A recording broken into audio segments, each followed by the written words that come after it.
കുട്ടികൾ ആദ്യമായി സ്വയംഭോഗം ചെയ്യുമ്പോൾ സ്വയംഭോഗത്തോടനുബന്ധിച്ച് അതായത് ഒരു ദിവസത്തിന് ശേഷമോ അല്ലെങ്കിൽ ഉടൻ തന്നെയോ അവർക്ക് കടുത്ത പനി വരുന്നു, കടുത്ത ജലദോഷമുണ്ടാകുന്നു, അലർജിക് റിയാക്ഷൻ, അത് അവിടെ ഇവിടെയും ചൊറിഞ്ഞു തടിക്കുന്നു, മൂക്കിൽ നിന്ന് ഒലിച്ചുകൊണ്ടിരിക്കുന്നു. അതിനുശേഷം കുട്ടി സുഹൃത്തുക്കളോടോ അല്ലെങ്കിൽ രക്ഷിതാക്കളോട് പറയാതെ മറ്റാരോടെങ്കിലും പറയുകയും അവർ ചികിത്സയ്ക്ക് വരുന്നതുമായിട്ടുള്ള അവസ്ഥ ഉണ്ടാകാറുണ്ട്. യൂറോളജിസ്റ്റ് ഈ കഥയെല്ലാം കേട്ടിട്ട് ഇത് ഞങ്ങളല്ല ചികിത്സിക്കേണ്ടത്, ന്യൂറോളജിസ്റ്റാണെന്നോ എന്തോ പറഞ്ഞ് ന്യൂറോളജിസ്റ്റിൻ്റെ അടുക്കിലേക്ക് പറഞ്ഞുവിടുകയുണ്ടായി. ലൈംഗിക പ്രശ്നങ്ങൾ കണക്കിലെടുക്കുമ്പോൾ, ലൈംഗിക രോഗങ്ങൾ കണക്കിലെടുക്കുമ്പോൾ POASന് അതിൻ്റെതായ ഒരു സ്ഥാനമുണ്ട്. കാരണം കുട്ടികളിൽ ഇത് ബാധിക്കുമ്പോൾ കുട്ടികൾക്കിത് മറച്ചു വയ്ക്കാതെ നിവൃത്തിയില്ല. അലർജി ഉണ്ടാകാതിരിക്കാനുള്ള ട്രീറ്റ്മെൻറ്റും സ്റ്റീറോയിഡും മാത്രമാണ് ഇതിന് പരിഹാരമായിട്ടുള്ളത്. ഞാൻ ഡോക്ടർ അജയൻ വർഗീസ്, കോഴിക്കോട് ജില്ലയിൽ കുന്നമംഗലം പന്തീർപ്പാടത്തുള്ള institute of sexual and reproductive medicine എന്ന സ്ഥാപനത്തിൻ്റെ ഡയറക്ടറാണ്.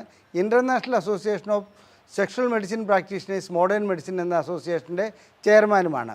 ഇന്ന് ഞാൻ നിങ്ങളോട് വിശദീകരിക്കുവാൻ പോകുന്നത് പോസ്റ്റ് ഓർഗാസ്മിക് ഇൽനെസ് സിൻഡ്രോം അഥവാ POIS എന്ന ഒരു രോഗാവസ്ഥയെക്കുറിച്ചാണ്. ഇത് സാധാരണഗതിയിൽ ടീനേജ് പ്രായത്തിൽ കണ്ടുവരുന്ന ഒരസുഖമാണ്. ലൈംഗികതയുമായി ബന്ധപ്പെട്ട ഒരസുഖമാണ്. അതായത് കുട്ടികൾ ആദ്യമായി സ്വയംഭോഗം ചെയ്യുമ്പോൾ സ്വയംഭോഗത്തോടനുബന്ധിച്ച് അതായത് ഒരു ദിവസത്തിന് ശേഷമോ അല്ലെങ്കിൽ ഉടൻ തന്നെയോ അവർക്ക് കടുത്ത പനി വരുന്നു, കടുത്ത ജലദോഷമുണ്ടാകുന്നു, അലർജിക് റിയാക്ഷൻ, അത് അവിടെ ഇവിടെയും ചൊറിഞ്ഞു തടിക്കുന്നു, മൂക്കിൽ നിന്ന് ഒലിച്ചുകൊണ്ടിരിക്കുന്നു, പിന്നെ വയറിളകുന്നു, ഗ്യാസ്ട്രോ ഇൻറ്റെസ്റ്റിനൽ പ്രോബ്ലംസ് ഉണ്ടാകുന്നു. ഇത്തരം ഒരവസ്ഥയാണ്. പിന്നെ മാത്രമല്ല അതിനോടനുബന്ധിച്ച് തന്നെ അവർക്ക് തലയ്ക്കകത്ത് മൊത്തം ഒരു മങ്ങൽ അനുഭവപ്പെടുന്നു, ഒന്നും ചിന്തിക്കാൻ കഴിയാത്ത ഒരവസ്ഥ അനുഭവപ്പെടുന്നു. ഇത് അപൂർവങ്ങളിൽ അപൂർവമായ ഒരസുഖം തന്നെയാണ്. പക്ഷേ ചെറുപ്പക്കാരിൽ വളരെ പ്രായമായവരിൽ ഇത് കണ്ടുവരുന്നില്ല. അതിന് മുമ്പ് തന്നെ അതിനെ സംബന്ധിച്ചിടത്തോളം അതിൻ്റെ ഒരു മാറ്റം വന്നിട്ടുണ്ടാവും. എന്നിരുന്നാലും വളരെ പ്രായമായ വിവാഹം കഴിഞ്ഞ ചില വ്യക്തികളിലും ഇത് കണ്ടുവരുന്നുണ്ട്. അതുകൊണ്ട് തന്നെ ഇവർക്ക് ലൈംഗികമായി ബന്ധപ്പെടുവാൻ വളരെ ഭയപ്പാടുണ്ടാവും. ആദ്യ കാലഘട്ടത്തിൽ ഇതുകൊണ്ടാണെന്ന് അവർക്ക് മനസ്സിലാവില്ല.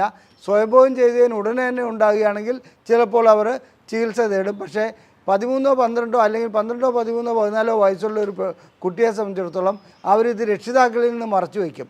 ഈ രോഗം സാധാരണ രീതിയിലുള്ള പനിയും അലർജിയുമായിട്ട് അവിടെ ചെല്ലുന്നു. ഡോക്ടർമാർ സാധാരണ രീതിയിൽ ചെയ്യാൻ പോകുന്നത് ഇത്തരം ഹിസ്റ്ററി ഒരിക്കലും എടുക്കപ്പെടുന്നില്ല. അവർ പനിയും ചുമയും അല്ലെങ്കിൽ അതുപോലെയുള്ള ആ സിംറ്റമാറ്റിക് ആയിട്ടുള്ള ട്രീറ്റ്മെൻറ്റ് നൽകുന്നു. ഇതിനുശേഷം കുട്ടിയെ പറഞ്ഞു വിടുന്നു. കുട്ടി വീണ്ടും സ്വയംഭോഗം ചെയ്യുമ്പോൾ ഇതേ അവസ്ഥ വരുമ്പോൾ കുട്ടിയുടെ ഭാഗത്തു നിന്ന് തന്നെ ഇങ്ങനെ ഒരു സംഭവം ഉണ്ടാകുന്നുണ്ട് എന്നുള്ള ഒരു ബോധമുണ്ടാകുന്നു.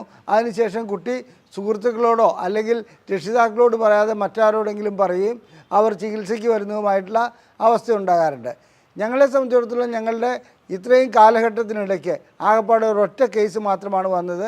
അതും 45 വയസ്സുള്ള വിവാഹം കഴിഞ്ഞ ഒരു വ്യക്തിയാണ്. അദ്ദേഹം കൊടുങ്ങല്ലൂരിൽ നിന്നാണ് വന്നത്. അദ്ദേഹത്തെ സംബന്ധിച്ചിടത്തോളം ലൈംഗികമായി ബന്ധപ്പെട്ട് കഴിഞ്ഞാൽ ഈ സംഭവം ഇതേ രീതിയിൽ തന്നെ ആവർത്തിക്കുന്നു. അതായത് ചൊറിച്ചിലുണ്ടാകുന്നു, പനിയുണ്ടാകുന്നു, ഭയങ്കരമായിട്ടുള്ള വിറയൽ വരുന്നു. ഇത് ഒരു ലൈംഗിക ബന്ധത്തിന് അന്നുണ്ടാകുകയില്ല. അതിൻ്റെ പിറ്റേ ദിവസം വൈകുന്നേരം ആകുമ്പോഴത്തേക്കും അദ്ദേഹത്തിന് ഇത് അനുഭവപ്പെടുകയാണ് ചെയ്യുന്നത്. വാസ്തവത്തിൽ എന്താണിത്?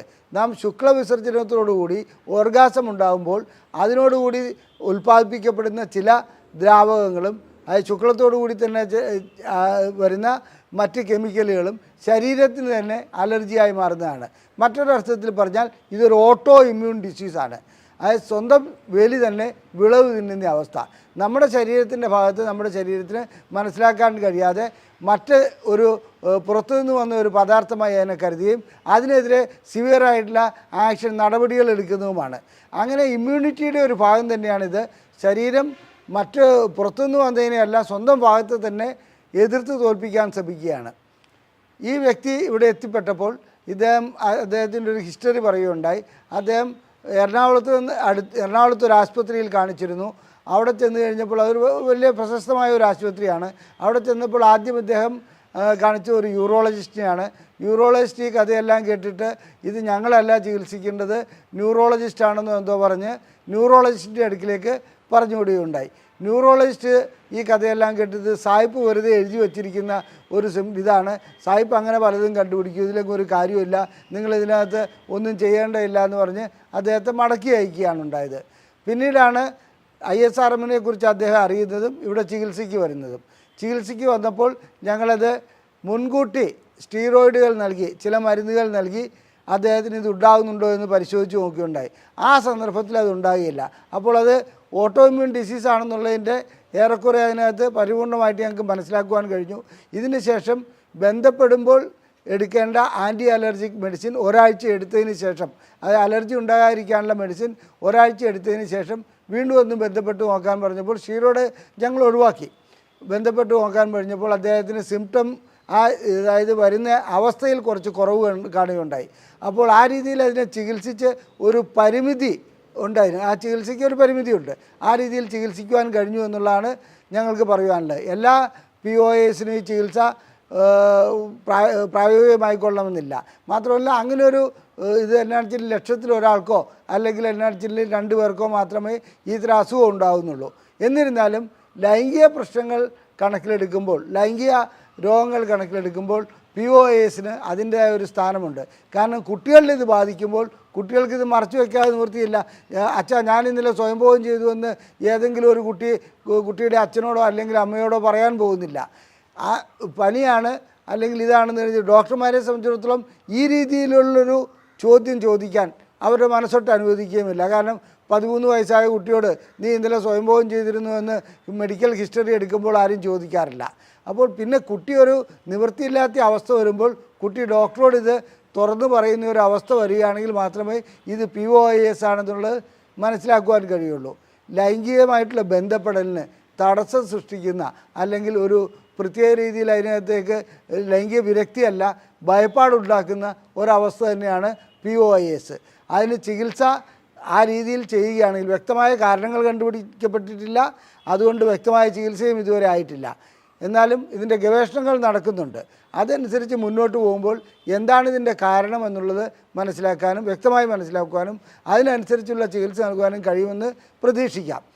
ഇപ്പോഴത്തെ അവസ്ഥയിൽ ഇതിന് സിംപ്റ്റമാറ്റിക് ട്രീറ്റ്മെൻറ്റ് അല്ലെങ്കിൽ അലർജി ഉണ്ടാകാതിരിക്കാനുള്ള ട്രീറ്റ്മെൻറ്റും സ്റ്റീറോയിഡും മാത്രമാണ് ഇതിന് പരിഹാരമായിട്ടുള്ളത്. പിന്നീട് ഈ ലൈംഗിക ബന്ധം കുറയ്ക്കുക എന്നുള്ളത് അതൊക്കെ പ്രായോഗികമായിട്ടുള്ള ഒരു കാര്യമല്ല. POAS എന്ന അസുഖം ഒരു അപൂർവ രോഗമാണ്. ആ അപൂർവ രോഗം ഏതെങ്കിലും ഒരു വ്യക്തിക്ക് കാണപ്പെടുകയാണെങ്കിൽ ചികിത്സ ലഭിക്കാതെ വരുന്നതാണ് ഇന്ന് കാണുന്ന ദുരവസ്ഥ. ബോധവൽക്കരണം മാത്രമാണ് ഇതിനുള്ള പരിഹാരം. ഇനി ലൈംഗികമായിട്ടുള്ള എന്തെങ്കിലും പ്രശ്നങ്ങൾ നിങ്ങൾക്കുണ്ടെങ്കിൽ അത് ഏത് രൂപത്തിലാവട്ടെ, സ്ത്രീക്കാകട്ടെ പുരുഷനാകട്ടെ, പ്രായഭേദമന്യേ ചികിത്സ നൽകുന്ന ഒരു സ്ഥാപനമാണ് ISRM. നിങ്ങളുടെ ലൈംഗിക പ്രശ്നങ്ങൾക്ക് നിങ്ങൾക്ക് ചികിത്സ ആവശ്യമുണ്ടെങ്കിൽ ഇവിടെ തന്നിരിക്കുന്ന നമ്പറിൽ ഫോൺ വഴി ബുക്ക് ചെയ്യാം. അതുപോലെ തന്നെ ഞങ്ങൾ പ്രസിദ്ധീകരിക്കുന്ന പുരുഷ ലൈംഗികതയും ശേഷിക്കുറവും എന്ന പുസ്തകം നിങ്ങൾക്ക് സൗജന്യമായി ലഭിക്കണമെന്നുണ്ടെങ്കിൽ ISRM എന്ന് വാട്സപ്പ് ചെയ്ത് ഈ നമ്പറിലേക്ക് അയച്ചാൽ മതി. ഞങ്ങളത് നിങ്ങൾക്ക് PDF ഫോർമിൽ അയച്ചു തരുന്നതാണ്. നന്ദി, നമസ്കാരം.